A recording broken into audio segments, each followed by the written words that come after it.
Well, I tell you what, I've got things I need to get ready for this Seder meal and this communion that we're going to share tonight or on Thursday night, depending on when you're watching this. I've got a lot of things to do. I've got to comb my hair and I've got to change my clothes and I'm going to have to clean up all of this mess. And I really need to spend a few moments pulling together all of the supplies that we're going to need, all the things that we're going to need for the Seder meal and for communion. What I want to encourage you to do is be creative around your house with the things you already have. There's no need to go to the store and to make some special trip. Let's just be creative with what we have. It doesn't need to be perfect, because what we're really doing here is we're remembering this moment in the life of Israel, like the Exodus moment, where God leads the people from slavery into freedom, from like bondage into liberation, or from despair into hope. That's what's important.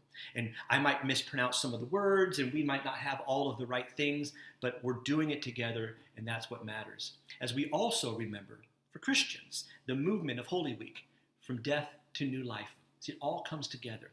So here are a few of the things that we're going to need. I'm going to mispronounce these words. No disrespect for our Jewish brothers and sisters, but karpas. I'm sure that's not how it's pronounced. That's normally a parsley or a vegetable to represent spring. I don't have parsley. I don't know how many vegetables I've got, but I do know this. I've got shredded lettuce. That's what I'm going to use. Use whatever you come up with.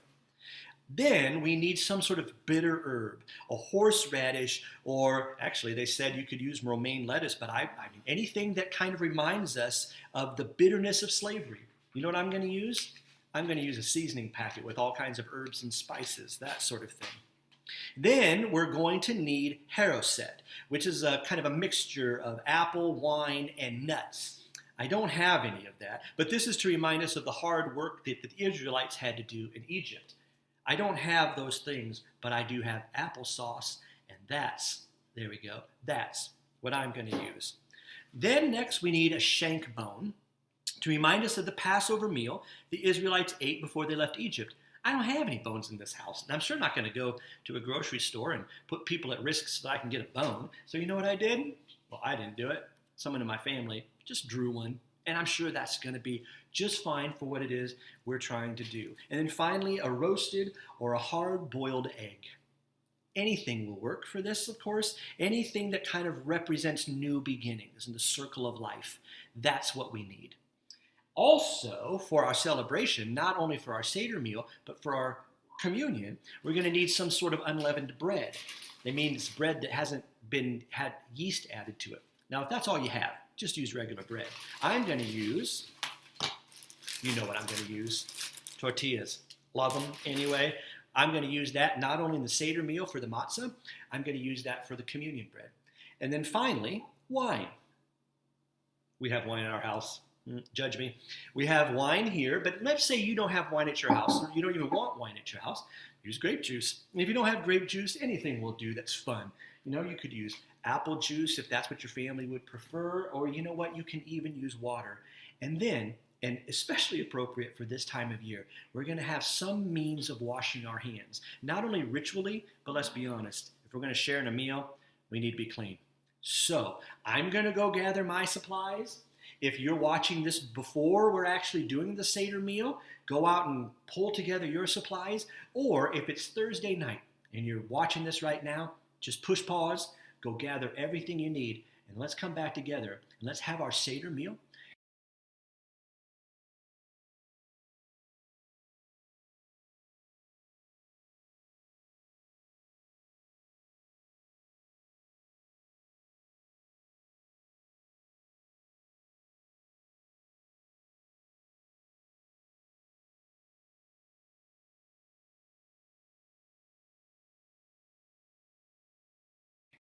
So I think we're ready. I've got the Seder plate. It might not be perfect, but it's as good as it needs to be. We got everything together also ready for our Holy Communion that we'll celebrate after our Seder meal. And then when it's all said and done, I would invite you to simply consume all the things you have as a celebration of this night. And most importantly, right over here, and I know it's kind of awkward to be going back and forth, but we have the most important part, and that is the words of the story, or what's called the Seder Haggadah. And so I'll be reading from this, as all Jewish people, when they have the Seder meal, read from some sort of script. It's like a liturgy, in a way of keeping us all on the same page. Welcome to all who have joined us this evening for our Seder. We are so grateful that we can be together, if only to see each other for these few moments. How different is this night from all other nights? We have been asking this question ever since the Seder was created, so that we could ask many other questions. And if only the questions, it would have been enough.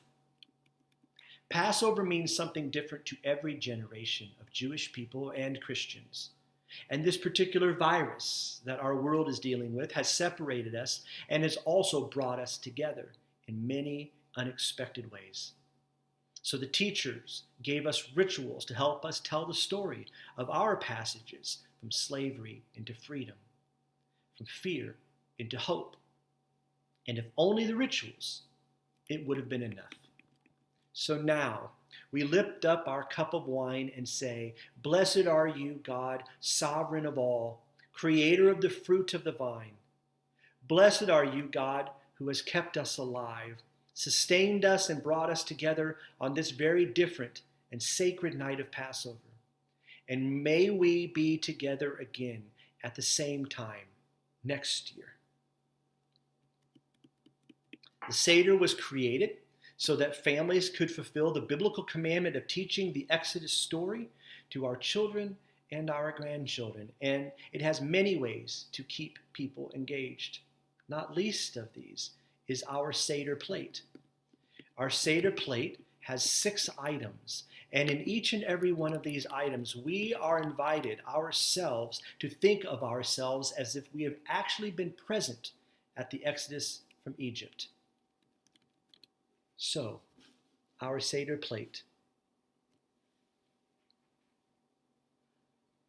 First, we have our karpas, although I'm probably not pronouncing that right. What this is, a parsley or any sort of vegetable that represents spring. We also have maror, horseradish, or chazeret, some sort of lettuce, something like that. A bitter herb oftentimes is what people call it. I have horseradish, or just a bunch of spices. And this reminds us of the bitterness of slavery. Next, we have our haroset, normally an apple, wine, and nut mixture. This reminds us of the hard work that the Israelites did in Egypt. We have a shank bone to remind us of the Passover meal the Israelites ate before they left Egypt. And finally, a hard-boiled egg that represents new beginnings. And if only the Seder plate, it would have been enough. Tonight, we tell the story of how God brought us from slavery to freedom and how we became God's people. And if only the story, it would have been enough. A long, long time ago, the Pharaoh became afraid of the Israelites in his land. He does not understand their different ways, and he makes them slaves and orders them to drown their baby boys so that they cannot become too powerful. But Pharaoh's daughter does not agree. She rescues a baby with the help of the baby's sister and mother, and she names him Moses and raises him in Pharaoh's court. When Moses grows up, he flees into the desert. He becomes a shepherd and marries a non-Israelite woman. One day, while Moses tends his flock, God appears to him and tells Moses to return to Egypt to free his people from slavery. Moses is afraid he will fail. He knows how hard it will be to convince Pharaoh. Tyrants always believe that they are more powerful than anything or anyone else. So Pharaoh has to learn that he is not fighting Moses, but God, and a people whose belief in God is greater than their fear of Pharaoh. So God commands Moses to go to Egypt to save the Israelites, and he sends along with him Moses' brother, Aaron, and his sister, Marion. The Israelites have now been slaves for more than 4 centuries, and they will learn about God, as do the Egyptians, through the 10 plagues. We recite them together. Blood, frogs, lice, flies, cattle plague, boils, hail, locust, darkness, and finally, the angel of death. Our Seder recalls the long night of waiting during the 10th plague. Pharaoh finally agrees to let my people go, and the Israelites leave quickly, carrying what they can. They take the bread that the slaves eat, one that has no time to rise, the matzah, and then they head towards the Sea of Reeds. But as tyrants often do, Pharaoh changes his mind and comes after them with his army in their chariots. The people are terrified. Even Moses is frightened. But we are taught that one man steps into the sea and others follow. And God parts the waters for the Israelites to cross safely to the other side. And when Pharaoh and his armies follow, the seas close over them and they drown. Miriam and the other women lead the Israelites in a new song. And if only a new song, it would have been enough. Our journey from Egypt is the moment of our birth as a people. Many people that we teach this central story of the Jewish people year after year so that we will remember and better understand what it is like to be oppressed and to hope for freedom. And if only hope, it would have been enough. Because the people of God were once slaves, we must oppose slavery. Because we know what it is like to not have a voice, we must speak out for the voiceless. And if only we have a voice, it would have been enough. This moment is our narrow place. And may we emerge from our bondage to a new understanding of the work we must do to make the world a better place for all. And if only a better place for all, it would be enough. How is this night different from all other nights? Tonight is a totally different celebration. And we thank each person for their unique contribution to our virtual table. Our people cried out to God, and God answered them.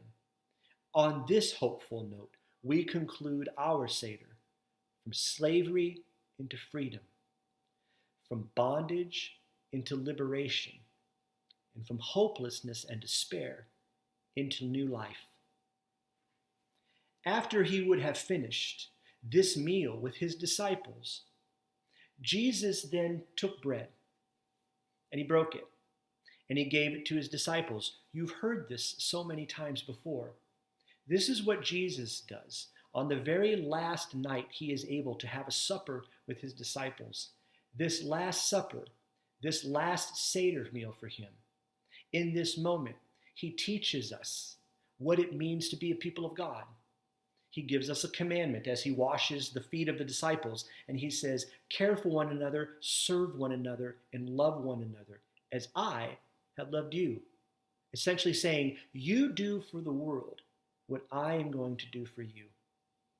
And then after supper, he takes bread, and he breaks it, and he gives it to his disciples, and he says, take and eat.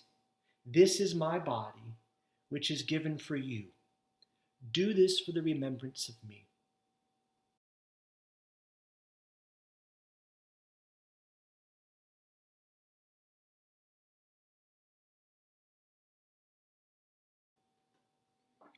Again, after supper, he takes the cup, and he gives thanks, and he gives it for all to drink, and says, "This cup is the new covenant in my blood, and it is shed for you and for all people for the forgiveness of sin. Do this for the remembrance of me."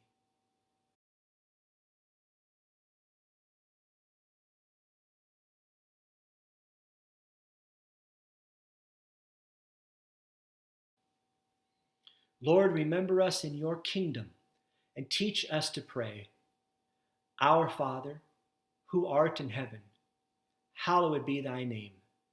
Thy kingdom come, thy will be done, on earth as it is in heaven. Give us this day our daily bread, and forgive us our trespasses, as we forgive those who trespass against us. And lead us not into temptation, but deliver us from evil. For thine is the kingdom, and the power, and the glory, forever and ever.